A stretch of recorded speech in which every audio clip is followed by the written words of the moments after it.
Hello and good afternoon, everyone. Thank you so much for joining us today. My name is Katie Smoller. I'm the Director of Educational Programs here with the Journey Through Hallowed Ground. And today we are continuing our tour through different historic sites in the heritage area. And today we are joined by Rachel Goldberg. She's the Programs and Events Coordinator with the Manassas Museum. And she's gonna take us through a virtual presentation of the Liberia House Historic Site. So Rachel, thank you so much for being with us today. Thanks for having me, Katie. And thank you all for being here with us today. I'm going to go ahead and share my screen and we'll get started. So as Katie mentioned, I'm Rachel Goldberg. I'm the Programs and Events Coordinator at the Manassas Museum. I'm coming to you live from my home office because the Manassas Museum is under construction. We're undergoing a renovation and construction of our building. So we hope that you'll come out and visit the museum when we're back in it. But in the meantime, I am going to walk you all a little bit through virtually through our one of our gems in our Manassas Museum system, Liberia House. Hopefully some of you have visited. If not, the house still stands today. It's at 8601 Portner Avenue here in Manassas. The grounds are open. Many people go walk their dogs and use the grounds sort of as a park-like setting. So feel free to go walk the grounds and check out the exterior of the house anytime. So I'm gonna go ahead and dive right in. The more than 1,600 acres of land on which Liberia House was built came to the William Ware family through his wife's family, actually. The land that was known as the Lower Bull Run Tract was originally the land of the Manahoic, Potomac, Susquehannock, Tuscarora, and Cody Native American tribes of Virginia. Robert King Carter was given the land through a grant in the 17th century, and it was passed along to his son, Robert, also known as Counselor, also known as the Great Emancipator Carter, who then passed the land down to his daughter, Priscilla Carter, who then passed the land down to her daughter, Harriet Bladen Mitchell, who became Harriet Bladen Mitchell Ware. The house was built in 1825 when William and Harriet Ware arrived in Manassas from Gainesville with a few enslaved people who built the house. We haven't been able to find any solid verification of the meaning of the name Liberia House, but we do know that William Ware was an active member of the American Colonization Society, which was a group of white Americans who advocated and raised money for sending free Blacks to the newly founded Liberia in Africa. So some think that there may be a connection there. The number of enslaved people slowly increased over the years. So they arrived in 1825, we think with around 15 to 20 enslaved people, then steadily increasing through the 1830s and 40s until this is the 1850 slave schedule you see here on the left. And the 1850 slave schedule shows about 50 enslaved people at Liberia House. And then later, the 1860 slave schedule actually needs 2 pages to capture the number of people enslaved at Liberia. He had upwards of 80 people enslaved there, and then the following year, almost 90, which made William Ware the largest slave owner in Prince William County at that time, which is a bit of a contradiction there for a man who names his house Liberia, possibly after Liberia in Africa. We also know that William Ware believed in, as he wrote in his amnesty papers, the gradual emancipation of slaves. So anyway, there was a lot going on at Liberia House in the 1840s, 50s, and 60s. Liberia was a huge working farm. There was a herd of merino sheep. There was a post office. There were grains being harvested and shipped as far north as DC. We know that, well, for years, we thought there was a school on the property. And then a few years ago, we've got this wonderful math test that's here on the right side that is actually labeled at the top, Liberia School, and it's May of 1845. So we now know for sure that there was a school there as well. So again, a lot happening on Liberia on those 1,660 acres, a lot going on.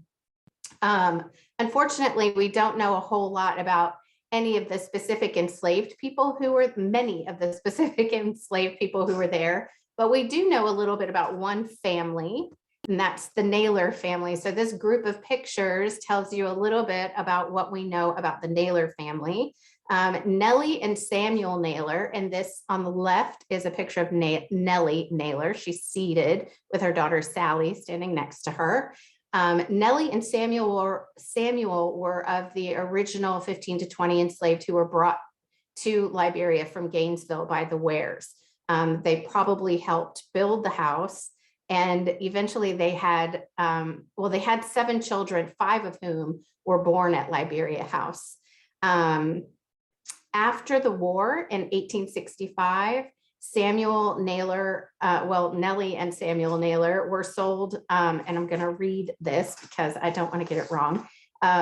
They were, let's see, they were sold for $525, 65 acres, 2 roods, and 5 poles, 12.5 acres of which is given for the love and affection to their former servant.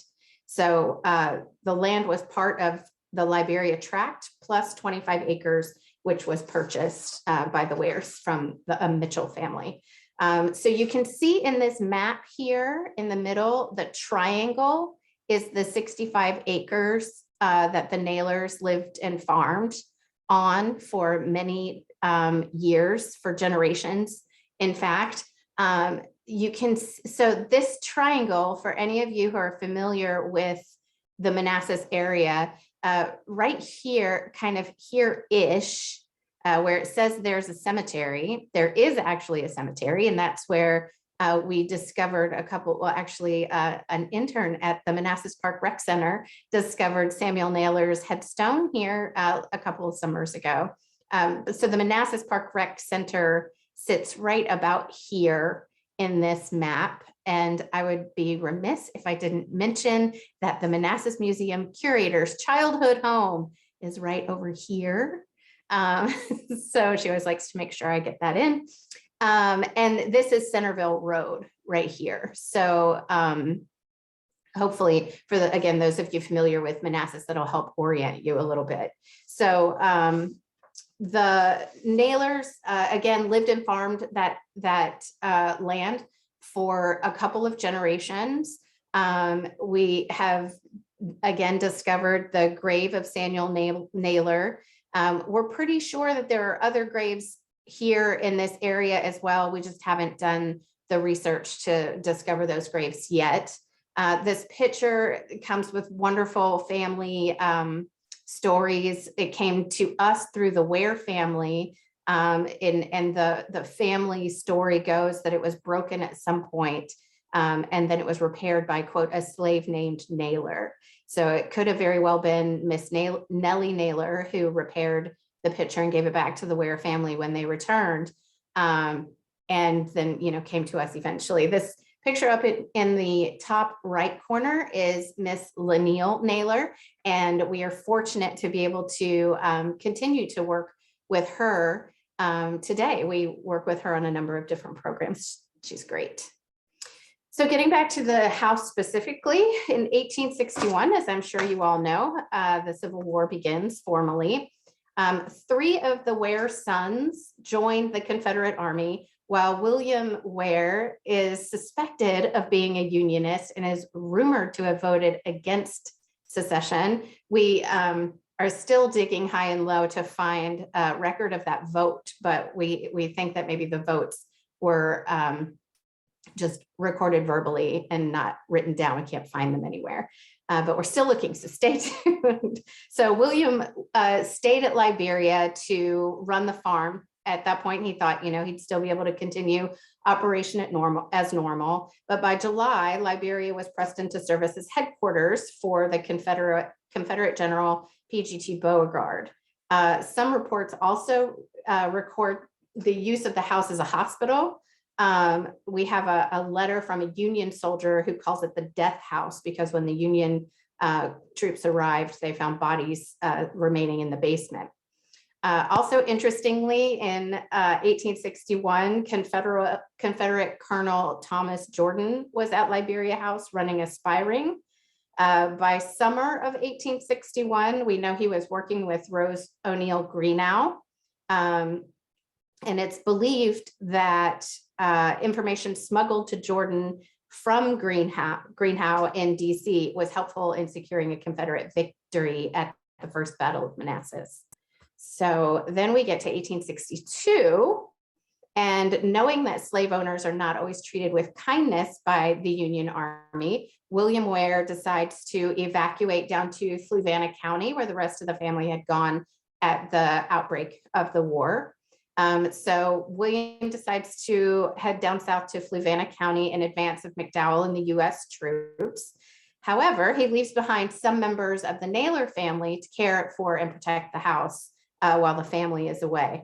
The photo on the left is of particular interest. So we know this photo was taken in 1862, and you can see on the right side of the photo here that there's a kitchen dependency, and that kitchen dependency, unfortunately, no longer exists. We see it in this photo from 1862, and then the next photo, I believe, is from 1865, and by then it's gone. So it's a shame. You can still see, if you do take my advice and go for a walk around the grounds, you can still see sort of the scars, the architectural scarring of the kitchen dependency on that side of the house. But the kitchen dependency itself is no longer there. So by spring of 1862, the house becomes headquarters for General McDowell. And you can see here in the picture on the left, McDowell's encampment on the lawn at Liberia House. You can see the two chimneys of Liberia House sort of sticking up in the background. So 1862, McDowell and his people move in and take over Liberia House as headquarters. That's where we get the letter from someone, I think it was from a New York regiment, who writes and says that they called it the brick house, and they called it the death house, referring to the 4 bodies they found in the basement. So in spring of 1862, the US troops are using this as headquarters. And in June of 1862, Mr. McDowell, General McDowell, takes a little spill off of his horse. And you can see here in the record on the right that I'm just moving myself around. So sorry. So on June 18th, everything is quiet, no signs as yet of moving. In the afternoon, while the general was reviewing the Rhode Island cavalry, his horse took fright and threw him off, falling on him heavily. The general seemed to be very much hurt and for some time was quite delirious, but strong hopes are entertained for his speedy recovery. So McDowell takes a spill off of his horse and is injured frighteningly, if not badly, which brings President Lincoln to Liberia House. So in the next entry, you can see outlined in red there, the President and Secretary of War arrived around 2 p.m. in a special train to see the general, who is much better today. They returned to Washington in the afternoon. We have further evidence of President Lincoln's visit to Liberia House in this newspaper article from 1902 on the left-hand side here. And I have just outlined in red the part that's particularly relevant, where it says, and this is from the perspective of George Carr Round, who is trying to dispel rumors that at that time President Roosevelt, who was going to be visiting Manassas, was going to be the first sitting president to visit Manassas. And George Carr Round is trying to say that no, in fact, President Lincoln had visited previously. And in this part outlined in red says, the witness, Aunt Nellie Naylor, a colored woman of Manassas, informed me that soon after Beauregard's evacuation of Manassas and McClellan's advance in March of 1862, Abraham Lincoln came to Manassas and that he shook hands with her at the Liberia Mansion and talked with her at that time. The house referred to was Beauregard's headquarters and is still standing. It was known among the soldiers as the Brick House and now belongs to Mr. Robert Portner, and we'll get to that later. Aunt Nellie was the favorite house servant of her master, William J. Ware, who left her in charge of the house when Confederates fell back. So we have these two accounts for President Lincoln having visited Liberia House in 1862. And interestingly, we also know that Jefferson Davis was in the area and visited Liberia House in 1861, making Liberia House the only private residence in the US that was visited by both men. At least we think that's interesting, and hopefully you will too. So inside Liberia House in the early 2000s, there was some work done to do some conservation inside the house, bit of conservation and restoration. We were trying to peel back the layers of history to see, how the walls could talk to us. And in doing so, we discovered a good amount of graffiti, Civil War graffiti. I'm sure some of you are familiar with the number of Civil War graffiti places, historic sites in the area. We have a lot of graffiti, and the graffiti, but we think we have more. So the graffiti that has been uncovered is in the upstairs of the house in 2 rooms in particular. And the conservators who did this work said that there's probably graffiti all over the house, but unless we wanted to really go on a graffiti deep dive instead of moving on with the restoration, then we may never find that graffiti. Also, interestingly, all of the graffiti that we've discovered is from US troops, probably not because the Confederate troops were so respectful of the house, but probably because when the US troops arrived, they scribbled over all of the Confederate graffiti that had been there previously. We have a lot of really beautiful signatures. We've learned a lot about the men who left these marks. And we even there's a beautiful portrait drawn in pencil in one of the rooms. And this here in the top left, and it looks like I was so excited about it, I put it in 2 places, but I love this here. It's a list of things it looks like for the soldier, like not to forget to take with him when he leaves. And there's things on there like socks and shirts. So it's so normal and so interesting. It's so sort of everyday to me. I think that's what I love about it. So after the war, once all the troops were withdrawn from Manassas, William Ware stayed in Fluvanna, but some of his sons and a few other family members returned to Liberia to try and make a go at reviving the farm. However, as you can see from this picture and illustration, and as you can imagine, Manassas was completely devastated at that time. Some of the letters from soldiers talk about how muddy Manassas was, that it was just nothing but a big mud pit from one end to the other. So Manassas was absolutely devastated, making a go at reviving the farm just not possible. Between the devastation of the landscape and the lack now of the free enslaved labor, they were not able to make the farm work. They tried, they stayed at Liberia for a few years, and then ultimately in 1888, they sold the property. So just to kind of talk a little bit about what we're looking at here, on the left is an illustration of the devastation of Manassas Junction. And then on the right, this is actually in 1862, right after the Confederate withdrawal after the Second Battle of Bull Run. This is the devastation at the Junction in Manassas. And the Junction is only about a mile from Liberia House. So the Wares, again, were not able to revive the farm, and ultimately in 1888 sold Liberia and the 1,660 acres to Robert Portner. Robert Portner if you're in the Manassas area, if you know Manassas, Robert Portner of Annaberg fame. He built a house here in Manassas, about a mile and a half away from Liberia, called Annaberg Manor. It was his country estate.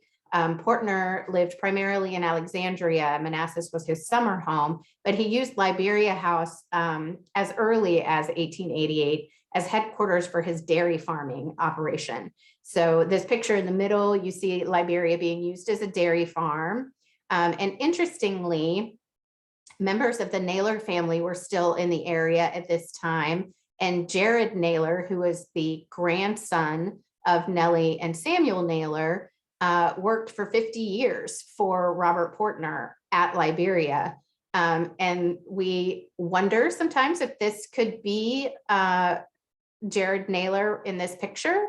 This picture is amazing and so incredibly full of dairy farming details. There's a little cart in the back here. Like if you can do a screen capture and zoom in on this, I'm not sure how great the zoom in would be, but there's so much detail. There's a little cart in the back here that says Liberia Dairy. There are some people standing over here. There's a man standing over here working on the shutters. You can see the shutters on the top level of the house have been removed and are down here being cleaned or painted or something. There's a man with 2 children and 2 dogs standing over here. And then there's this African-American man standing here with a cow that we can only imagine is maybe, a prize-winning cow or a cow about to be sold. So it's just a wonderful picture of some of the dairy farming operation. The other 2 pictures are what the house looked like in the early to mid 1930s. And you can still see in this picture on the right, this archway. That's what tells us that you're looking at the front door. If you're looking at the other way, you're looking at the back door.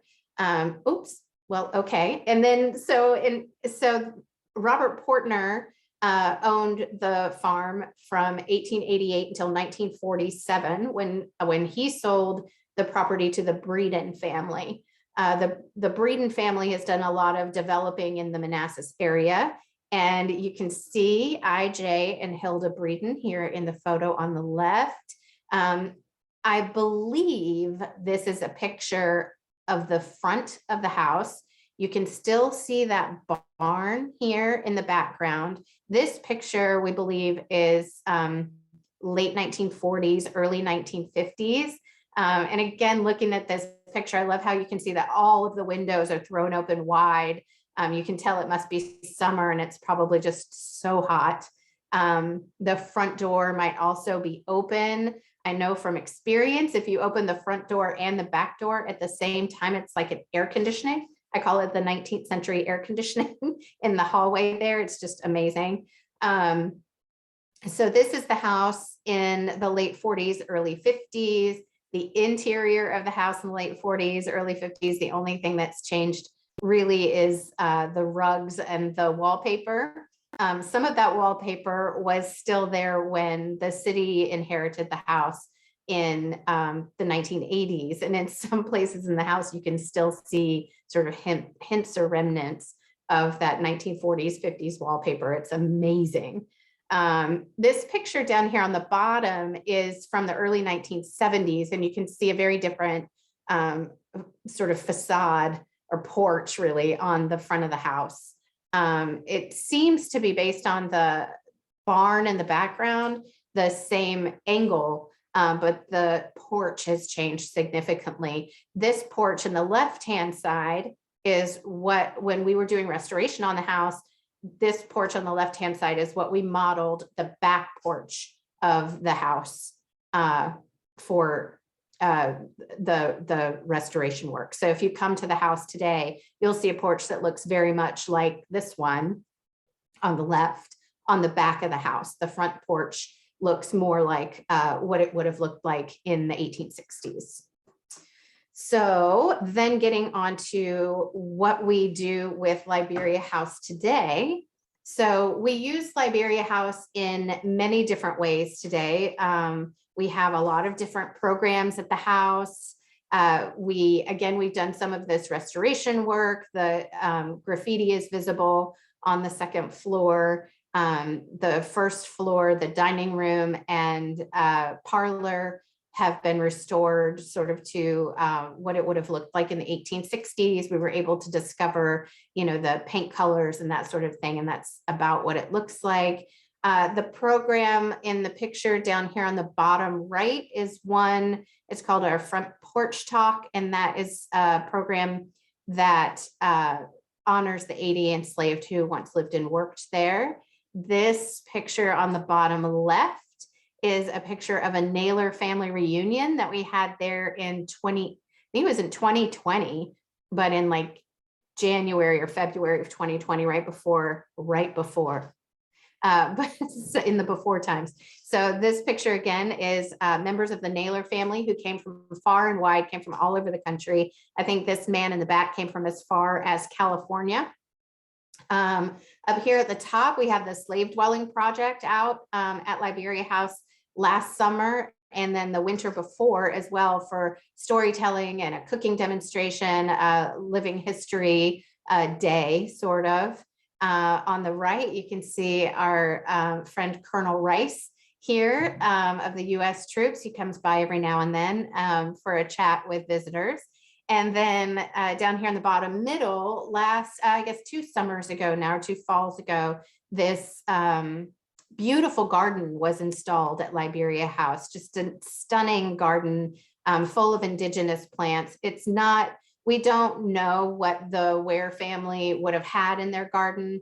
We have some ideas, but we don't know. We know they had a garden, but we don't know exactly what it would have looked like. So this plant is just, this garden is just full of plants that you can find in Virginia.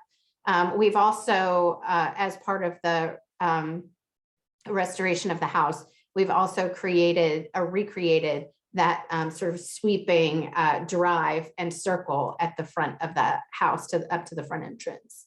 So that is about all I have for you today. I've included my name, my contact information. If you'd like to be in touch with me, I'd be more than happy to answer questions if there are any. Yes, Rachel, thank you so much for sharing all that. We do have some questions. So we're going to be joined now by Ben and Anjali. They are 2 of our TAs here with the Journey Through Hallowed Ground. So take it away, guys. Hey, great presentation. So we'll just Thanks, go through Ben. some questions here. Let's see. What kind of primary sources or artifacts do you guys have that visitors can look at when they visit? So that's a great question. Oh gosh, such a good question. So inside the house, there are only 2 actual collections objects. So we have some reproductions of things like that 1862 photograph with the kitchen dependency on it, and some other reproductions of, letters. We have information about some of the people who left behind some of the graffiti. But the 2 collections objects inside the house are the beautiful picture that I included on the slide about the Naylor family, and a piano that is period appropriate to the house and is appropriate to sort of the status level of the Ware family, but it was not original to the house. So those are the 2 things that you can see. Other than that, everything is a facsimile of a primary source. Great, thank you. A second question we have for you. Could you tell us more about the museum renovations, and are there any upcoming plans for the Liberia House itself? Sure. Another great question. Thank you for asking. So a little bit about the renovation. So as I mentioned, the museum is closed now. For those of you wondering, the Manassas Museum shop is not closed. It is just temporarily moved across the street. They have a beautiful little temporary shop set up over at the train depot. So please visit the shop. And so the renovation is going to put an addition on the front of the museum. It's going to give us a bit more gallery space that we're really excited about. We're going to be able to have more changing exhibitions We're gonna also, like I said, we're gonna revamp the gallery space that was there before, and which will allow us to put a lot more of our collection on view. So we're really excited about it. The upcoming plans for Liberia House, we have a tour coming up on February 19th at 2 p.m.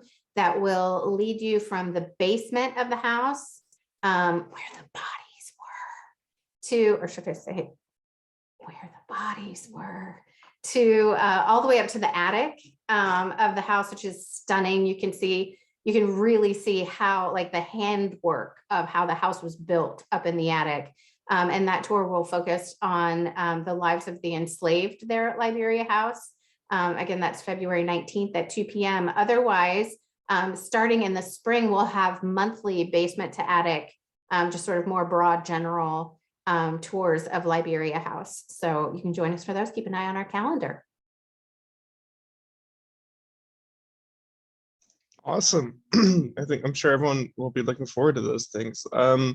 Let's see. I think we always like to sort of near the end ask our great guide for the day, how you got where you are. Maybe if you had any advice for young folks or anyone that's interested in history and might want to have a similar career.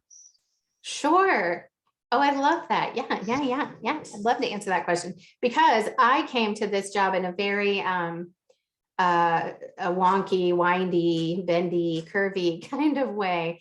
I spent most of my career working in art museums, and just absolutely loving doing museum programming and helping people make personal connections to history. And at that point, it was art history. And then when this position came up here in Manassas, I knew I had to have it, because not only is it right around the corner from where I live, significantly cutting down my commute time, but it also really helped me to learn about the area. So I think, you know, my wonky background in art museum education and programming is what helped me get to the Manassas Museum and doing programming and education programs here. And I have absolutely loved learning all of the history. I mean, there's a ton more history for me to learn. I haven't learned it all yet, but I've loved learning all of the history and really helping people to make connections to the past and to the place where they live. So I think that my advice to anyone interested in similar work is internships. If you have the ability to do internships, I know internships aren't accessible to everyone financially, but if you have the ability to do internships, I learned so much from doing internships, and it's a really great way to sort of test drive a career and different aspects of museum and history work to see where exactly you might want to land. Rachel, thank you so much for sharing, and we truly appreciate your time today with us. Thank you. Thanks for having me. It's been a pleasure. And thank you everyone at home. We'll be back here next week as we continue our tour through the heritage area. So I hope to see you again. Bye.